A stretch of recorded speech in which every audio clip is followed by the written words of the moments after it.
Heidi ho to all my fellow toy soldier lovers out there. We've started on our finishing and detail phases for the 40k Fallout terrain mashup. Today we're painting the vault door, its dolly and cowlings. Check out the channel for the entire video series of this build. Building terrain that is take-apartable is a must, but it does have its own trials and tribulations. Given the length of time these builds take, which is about a year, it's not uncommon for me to forget how they went together or how they come apart. Nonetheless, the first step in painting is to break down the item into its most basic components. Given the number of wiring connections, I'll label each wiring harness in the future. Each room takes about 10 to 20 minutes to take apart. With the iconic vault door, I had to add enough finishing details to make it interesting. I added a bas-relief vault number to the center of the vault door. Additionally, I added some iron workings by simply cutting a circle of card and carving out some interesting patterns. I only paint the portions that will show when the model is complete. A lot of the clearance tolerances on moving items are pretty tight, so even adding paint may affect them. The main colors for the vault will be peacock blue, picnic blue, daffodil yellow, and Vallejo's tinny tin for metal workings. Many of the parts are simply painted black to avoid drawing an observer's attention. The details I want people to pay attention to will be more colorful. With the vault door, all of the gubbins that are covered by a cowling are flat black. This allowed me to obfuscate anything that is out of scale, such as servo motors, limit switches, and other circuits. Do not ever paint electronics directly. If you absolutely need to, then cover the electronics with hot glue first. It is non-conductive and will protect your tech bits and allow you to paint them. Over the years, I've had to teach myself how to build in components. I leaned heavily on the radio control industry, as those folks have this concept nailed down tight. You'll see me using cotter and lock pins to keep things solidly in place while still being take-apartable.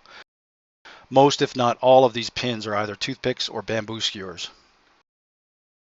The gate door dolly is held in place by some guide rails which are made from coat hangers. Those are on the top and bottom.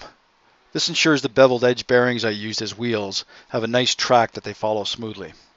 The square block painted black, red, and tin on the right-hand side of the dolly is a weight that sits on top of the rack and pinion gear. This ensures the gear does not slip. Given the friction that the dolly would have to endure, it is a half a kilo. Both the pinion and rack gears are made of steel. Each wall has its own circuitry wiring for lights, motors, etc. All the wires for those walls have to be out of sight and travel back to the Arduino in one form or another. Several conduit channels were modeled into the base of the gate room for just that purpose. Every wall is locked into place with its mates using lock pins. Once connected, the gate room is quite sturdy. To slide the room into place on the mountain, a coat hanger handle was built near the Arduino so that I have some purchase when installing the gate room into the mountain. This also prevents me from having to grab something fragile while manhandling the room into its grooves on the mountaintop. It is a pretty tight fit. I have some final adjustments to make after detailing so the gate moves more smoothly. Hey, what do you know, there I am. With the gate painted and ready for testing, I install it into the mountain. The guide rails hold the room pretty solidly. There are access conduits in the mountain and a corresponding one in the vault room. That holds a bobbin with power leads that come from the switch number 3. Once hooked up, we are on mountain power. Once that is secure, I put the carved mountaintop onto the vault room. Tongue depressors are used as guide tabs to ensure it sits properly on top of the mountain. These are then secured with lock pins. With the vault room installed and powered up, we can go through an open and close cycle. I used a wireless infrared remote to trigger the motions. The IR sensor is in the vault room itself. I'll add another sensor on the front of the model as well. The action is not quite smooth enough yet, as you can see the door bounces randomly. This will be fixed when the detailing of the vault room is finished in a few days. While filming this, the door got stuck on something and the door plunger servo was broken off its mount due to torque. I'm happy it happened now rather than later in the middle of someone playing a game on it. I built a new mount which is more secure and we were back in business.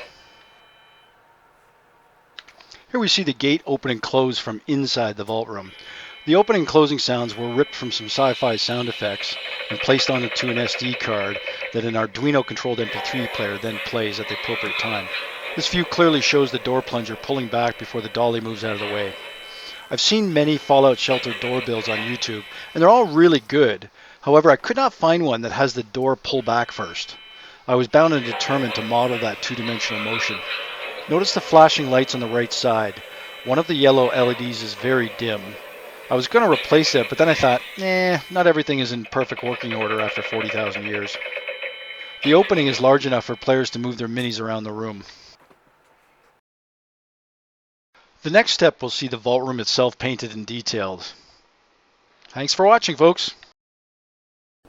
The Emperor wishes you a lovely day.